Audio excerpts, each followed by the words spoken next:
प्रिय विद्यार्थियों, मैं डॉक्टर इकबाल आचार्य, इतिहास विभाग, राजकीय महाविद्यालय झालावाड़। हमने अपने पिछले वीडियो में ये देखा था कि अलाउद्दीन खिलजी द्वारा साम्राज्य विस्तार के अंतर्गत उत्तर भारत को विजय किया गया और इसके अंतर्गत उसने गुजरात, मालवा और राजस्थान के विभिन्न राज्यों को जीता। आज हम बात करेंगे अलाउद्दीन खिलजी की दक्षिण में साम्राज्य प्रसार की। अलाउद्दीन खिलजी ने 1305 से 1311 ईस्वी के बीच दक्षिण भारत के विभिन्न राज्यों को जीता और उसकी परिस्थितियां उस समय अनुकूल थी। मंगोलों के भय को उसने समाप्त कर दिया था तथा उत्तरी भारत को उसने पूरी तरह अपने अधिकार में कर लिया था। अब इसके बाद उसने अलाउद्दीन ने दक्षिण भारत के राज्यों को जीतने का निश्चय किया। यद्यपि अलाउद्दीन से पहले किसी अन्य सुल्तान ने दक्षिण भारत को जीतने का दुस्साहस नहीं किया था। इसकी वजह यह थी कि दक्षिण भारत उत्तर भारत से बहुत दूर था और उस युग में जब यातायात के साधनों का बड़ा अभाव था, अपने उत्तरी साम्राज्य को खतरे में डालकर दक्षिण भारत को विजय यात्रा करना खतरे से खाली नहीं था। दक्षिण भारत की भौगोलिक दशा भी उत्तर भारत के लोगों के लिए अनुकूल नहीं थी, लेकिन सुल्तान अलाउद्दीन ने इन बाधाओं की परवाह न करके दक्षिण भारत पर अपना प्रभाव स्थापित करने का निश्चय कर लिया, क्योंकि अलाउद्दीन तो संपूर्ण भारत का सुल्तान बनने का प्रबल इच्छुक था। अब हम बात करेंगे अलाउद्दीन खिलजी की दक्षिण भारत की विजय नीति की। पूर्व में हमने देखा था कि उत्तर भारत के राज्यों पर आक्रमण करके उन राज्यों को उसने जीता था और उन राज्यों को अपने साम्राज्य का हिस्सा बना लिया था, लेकिन दक्षिण भारत में उसकी नीति इसके विपरीत रही। दक्षिण भारत की विजय में अलाउद्दीन ने उत्तर भारत से अलग नीति का अनुसरण किया। उत्तरी भारत के जिन राज्यों को उसने जीता उन्हें उसने अपने राज्य में ले लिया, परंतु दक्षिण के राज्यों को जीतने के बाद उसने पराजित राजाओं को उनका राज्य लौटा दिया। वे केवल इतना ही चाहता था कि ये राज्य उसके आधिपत्य को स्वीकार कर लें और उसे वार्षिक कर दिया करें। अलाउद्दीन खिलजी का दक्षिण अभियान मुख्यतः धन प्राप्ति के लिए था। प्रोफेसर आयंगर के अनुसार इन राज्यों से वह अथाह धन प्राप्त करना चाहता था जो पीढ़ियों से उनके यहाँ जमा होता आ रहा था। Doctor A.L. श्रीवास्तव भी कहते हैं कि अलाउद्दीन उत्तरी भारत को जीतकर उस पर सीधा शासन करना चाहता था, किंतु दक्षिण के संबंध में उसकी नीति इससे भिन्न थी। वह केवल इतना चाहता था कि दक्षिण के शासक उसकी अधीनता स्वीकार कर लें और वार्षिक कर भेजें। अधीनता स्वीकार करने की शर्त पर वह उनके राज्य उनके अधिकार में छोड़ने को तैयार था।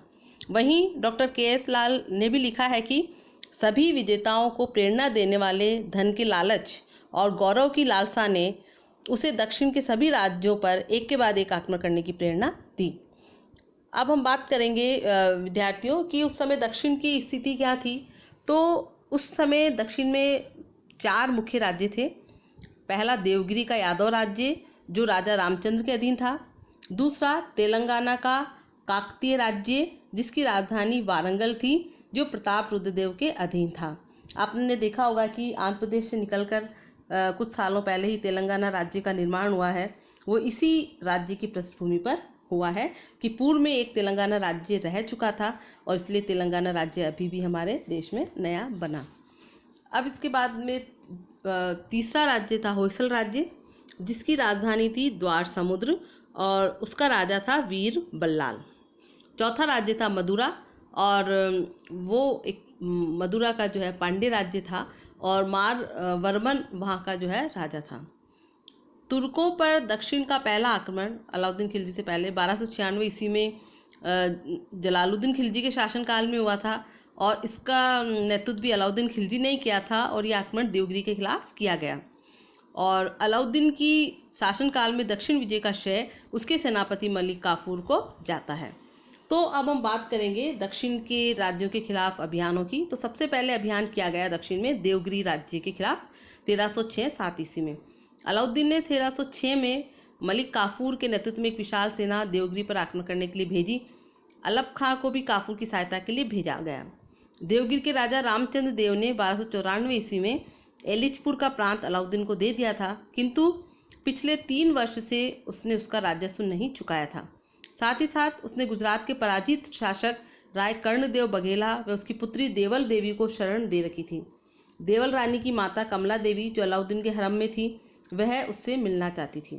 तो इन कारणों की वजह से देवगिरी पर आक्रमण किया गया। सबसे पहले अलप खां ने बगलाना में रह रहे राजा कर्ण पर आक्रमण किया। उनको परास्त करने के बाद उसकी पुत्री देवल रानी को पकड़ने के लिए सेना देवगिरी की ओर भेजी गई।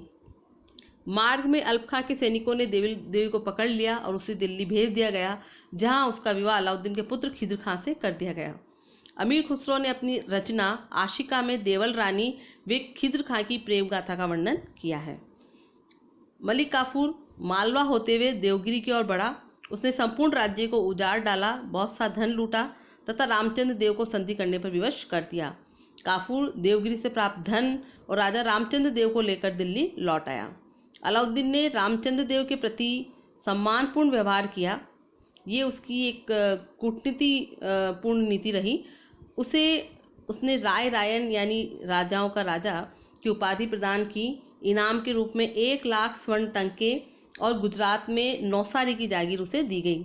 उसे सुनहरे रंग का एक छत्र भी दिया गया जो राजत्व का प्रतीक था। उसकी एक बेटी का विवाह अलाउद्दीन से हुआ। प्रोफेसर सचिश चंद्र लिखते हैं कि राय रामचंद्र के साथ ये गठबंधन दक्कन में अपनी शक्ति बढ़ाने में अलाउद्दीन के लिए बहुत मूल्यवान साबित हुआ। अलाउद्दीन के इस सम्मानपूर्ण व्यवहार से रामचंद्र देव इतना प्रभावित हुआ कि जब तक वह जीवित रहा सुल्तान के प्रति निष्ठावान बना रहा। उसने कभी सुल्तान के आदेशों की अवहेलना नहीं की और नियमित रूप से कर भेजता रहा। डॉक्टर के एस लाल लिखते हैं कि रामचंद्र देव के प्रति किया गया व्यवहार अलाउद्दीन की एक महान कूटनीतिक चाल थी। अब दक्षिण में उसका एक विश्वासपात्र मित्र था जो उसकी भावी योजनाओं में सहायता कर सकता था। रामचंद्र ने दक्षिण भारत की विजय में काफूर को पर्याप्त सहायता दी। डॉक्टर एस राय ने भी लिखा है कि निसंदेह देवगिरी दक्षिण और सुदूर दक्षिण में खिलजी के सैनिक अभियानों का आधार बना। तो इस प्रकार हम देखते हैं कि देवगिरी की विजय अलाउद्दीन के द्वारा की गई और उससे काफ़ी लाभ हुआ। दूसरा विजय अभियान उसका था तेलंगाना के खिलाफ और ये किया गया 1309 ईस्वी में। तेलंगाना की राजधानी वारंगल थी। यहाँ काकतीय वंश के राजा प्रतापरुद्र देव का शासन था। अलाउद्दीन ने 1303 ईस्वी में तेलंगाना पर आक्रमण किया था जो असफल रहा। अलाउद्दीन तेलंगाना पर अपने पिछले आक्रमण की विफलता को नहीं भूला था। देवगिरी पर आक्रमण की सफलता ने उसे तेलंगाना पर पुनः आक्रमण करने के लिए प्रोत्साहित किया। नवंबर 1309 ईस्वी को मलिक काफूर को तेलंगाना पर आक्रमण करने के लिए भेजा गया। दिसंबर में काफूर देवगिरी पहुंचा। रामचंद्र देव ने सेना के लिए रसद की व्यवस्था की, मराठा सैनिकों को उसके साथ भेजा और स्वयं भी कुछ दूर तक उसके साथ गया। वारंगल का किला पहले मिट्टी की और बाद में पत्थर की प्राचीर से सुरक्षित था। उसके चारों ओर पानी से भरी हुई खाई थी, लेकिन फिर भी प्रतापरुद्र द्वितीय अधिक समय तक अपनी रक्षा नहीं कर पाया। उसने संधि करने की इच्छा जाहिर की। काफूर भी संधि के लिए तैयार हो गया। प्रतापरुद्र ने उसे 100 हाथी, 700 घोड़े और अतुल धनराशि प्रदान की। अलाउद्दीन की अधीनता स्वीकार उसने की तथा वार्षिक कर भी देना स्वीकार किया। तो इस प्रकार हम देखते हैं कि तेलंगाना को भी खिलजी सेना ने जीत लिया। अब तीसरा जो राज्य खिलजी सेना का शिकार बना हुआ था होयसल राज्य। तेलंगाना की विजय से अलाउद्दीन की साम्राज्यवादी भूख और प्रबल हो गई। उसने 1310 ईस्वी में मलिक काफूर को द्वार समुद्र पर आक्रमण करने का आदेश दिया। यहाँ का शासक वीर बल्लाल तृतीय था। नवंबर 1310 ईस्वी में मलिक काफूर के नेतृत्व में एक सेना होयसल राज्य पर आक्रमण करने के लिए भेजी गई। फरवरी 1311 में मलिक काफूर देवगिरी पहुंचा, जहां राजा रामचंद्र देव ने उसे सैनिक व रसद की सहायता उपलब्ध करवाई और अपने एक सेनापति परशुराम दलावे को भी काफूर की सहायता के लिए भेजा। देवगिरी से काफूर द्वार समुद्र पहुंचा। उस समय वीर बल्लाल तृतीय अपने पड़ोसी राज्य मदुरा पर आक्रमण करने के लिए गया हुआ था। मलिक काफूर के आक्रमण की जैसे उसे सूचना मिली वह तुरंत द्वार समुद्र लौटा, लेकिन वह भी खिलजी सेना का सामना नहीं कर सका और उसे काफूर से संधि करनी पड़ी। उसने सुल्तान अलाउद्दीन की अधीनता स्वीकार कर ली तथा वार्षिक कर देना स्वीकार कर लिया। उसने अपना सारा कोष काफूर को समर्पित कर दिया। उसने पांड्य राज्य के विरुद्ध भी काफूर की सहायता देना स्वीकार किया। उसका राज्य भी अलाउद्दीन के द्वारा उसे वापस लौटा दिया गया। रामचंद्र के समान वीर बल्लाल तृतीय भी मलिक काफूर के साथ दिल्ली आया। सुल्तान ने उसे एक विशेष खिलत, मुकुट, छत्र और 10 लाख टंके उपहार में दिए। इस प्रकार अलाउद्दीन ने अपनी कूटनीति से वीर बल्लाल को संतुष्ट करके दक्षिण भारत में एक और शक्तिशाली मित्र बनाने में सफलता प्राप्त की। अब चौथा राज्य दक्षिण में जो शक्तिशाली था वह था पांड्य राज्य। इस राज्य के खिलाफ भी 1311 ईस्वी में अभियान तुर्की सेना के द्वारा किया गया। द्वार समुद्र से ही मलिक काफूर ने मदिरा पर आक्रमण करने के लिए 1311 ईस्वी में प्रस्थान किया। पांड्य राज्य में उस समय सिंहासन के लिए वीर पांड्य और सुंदर पांड्य नामक दो भाइयों में संघर्ष चल रहा था, यानी उत्तराधिकार का संघर्ष पांड्य राज्य में चल रहा था। संभवतः सुंदर पांड्य ने अपने भाई वीर पांड्य के खिलाफ अलाउद्दीन से सहायता मांगी थी। अतः अलाउद्दीन ने तत्काल मलिक काफूर को पांड्य राज्य पर आक्रमण करने के लिए भेजा। वीर पांड्य अधिक कुशल साबित हुआ। उसने किले में बंद रहकर युद्ध करना ठीक नहीं समझा और न उसने शत्रु की शक्तिशाली सेना का मुकाबला किसी एक बड़े युद्ध में किया। उसने शत्रु से छिपकर और स्थान स्थान पर छुटपुट युद्ध करने की नीति अपनाई। काफूर मार्ग में लूटपाट करता हुआ पांड्य राज्य की राजधानी मदुरा पहुंचा, मगर वीर पांड्य ने इससे पहले मदुरा छोड़ दिया। वीर पांड्य को पकड़ने के काफूर के सभी प्रयत्न असफल हुए। जैसे जैसे काफूर आगे बढ़ता गया वैसे वैसे वीर पांड्य एक स्थान से को छोड़कर दूसरे स्थान पर बढ़ता चला गया। इस प्रकार पांड्य राज्य ने अलाउद्दीन की अधीनता स्वीकार नहीं की, परंतु काफी ने बहुत बड़ी मात्रा में संपत्ति एकत्रित कर ली थी। अंत में वीर पांड्य को पकड़ना असंभव मानकर वह दिल्ली लौट गया। धन संपत्ति की दृष्टि से ये मलिक काफूर का सबसे सफल अभियान था। वह अपने साथ 312 हाथी, 20,000 घोड़े और 2,570 पौंड सोना और रत्नों से युक्त पेटियां लाया। लेनपुल इस संदर्भ में लिखता है कि इससे पहले दिल्ली में लूट का इतना धन कभी नहीं लाया गया था। देवगिरी में प्राप्त धन भी द्वार समुद्र तथा मदुरा की लूट की तुलना में कुछ भी नहीं था। अब हम बात करेंगे, ये दक्षिण के चारों राज्य जीत लिए गए, लेकिन उसी क्रम में देवगिरी में राजा रामचंद्र, जो कि अलाउद्दीन का मित्र बन चुका था, उसकी मृत्यु हो गई और उसके पुत्र शंकर देव ने कर देने से इनकार कर दिया। अतः 1313 ईस्वी में देवगिरी का द्वितीय अभियान किया गया और 1312 ईस्वी में रामचंद्र की मृत्यु हुई थी और उसका पुत्र शंकर देव देवगिरी की रियासत सिंहासन पर बैठा। शासक बनते ही उसने दिल्ली से संबंध विच्छेद कर लिया। तेलंगाना के राजा प्रताप रुद्र देव ने भी अलाउद्दीन से प्रार्थना की कि वह अपने किसी प्रतिनिधि को उससे वार्षिक कर वसूलने के लिए देवगिरी भेज दे। 1313 ईस्वी में अलाउद्दीन ने मलिक काफूर को देवगिरी पर पुनः आक्रमण करने के लिए भेजा। शंकर देव ने काफूर का सामना किया, लेकिन वह युद्ध में मारा गया। इस बार देवगिरी के अधिकांश भाग को दिल्ली राज्य में शामिल कर लिया गया। 1315 ईस्वी तक काफूर दक्षिण में ही रहा और देवगिरी को अपना मुख्यालय बनाकर शासन प्रबंध देखता रहा। इसके बाद हरपाल देव को देवगिरी का शासन सौंपकर 1315 ईस्वी में वह दिल्ली लौट गया। अलाउद्दीन की अब हम बात करेंगे, अलाउद्दीन की दक्षिण भारत के राज्यों के प्रति क्या नीति रही और उस नीति की समीक्षा हम करेंगे। तो इस प्रकार दक्षिण भारत का मुसलमानों द्वारा विजित होने का ये प्रथम अवसर था और अलाउद्दीन खिलजी प्रथम मुस्लिम था जिसने दक्षिण भारत पर विजय प्राप्त की थी। उसके इन आक्रमणों ने अन्य मुस्लिम शासकों के लिए दक्षिण विजय का मार्ग खोल दिया। यद्यपि उसकी दक्षिण विजय न पूर्ण थी और न स्थायी, लेकिन फिर भी अलाउद्दीन की दक्षिण नीति सफल थी। उसका प्रमुख उद्देश्य अधिकतम धन प्राप्त करना था, जिससे वह अपनी विशाल सेना का खर्च चला सके।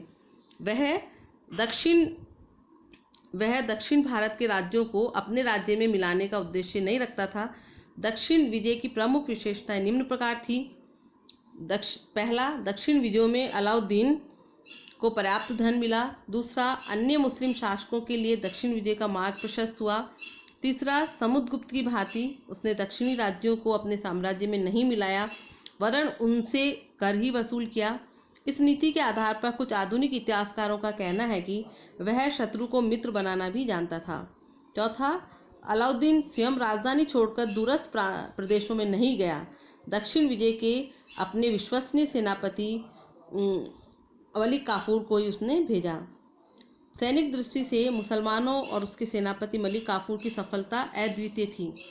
वसाफ ने लिखा है कि दक्षिण में काफूर की शानदार सफलताओं ने महमूद गजनवी की हिंदुस्तान की विजयों को भुला दिया।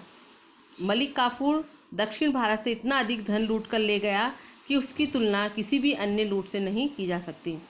अलाउद्दीन की दक्षिण नीति के परिणाम स्वरूप दक्षिण भारत में मुस्लिम संस्कृति के प्रसार के लिए मार्ग प्रशस्त किया, क्योंकि वहाँ की जनसंख्या का एक बड़ा भाग मुस्लिम बन गया। परंतु इस संबंध में ये विचार भी प्रस्तुत किया गया है कि उसके आक्रमणों ने दक्षिण भारत के हिंदुओं में मुसलमानों और इस्लाम के प्रति प्रतिक्रिया की भावना को जन्म दिया।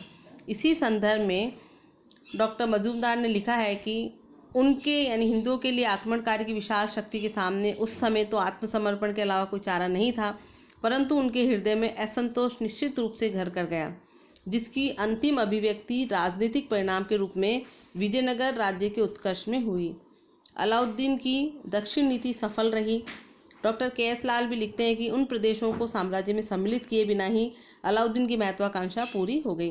रामचंद्र और बल्लाल देव जैसे महान राजा दिल्ली आए, उन्होंने सुल्तान के प्रति सम्मान प्रकट किया, उनके कोष ले लिए गए, साम्राज्य के गौरव में वृद्धि हुई और सल्तनत का कोष दक्षिण की संपत्ति से भर गया।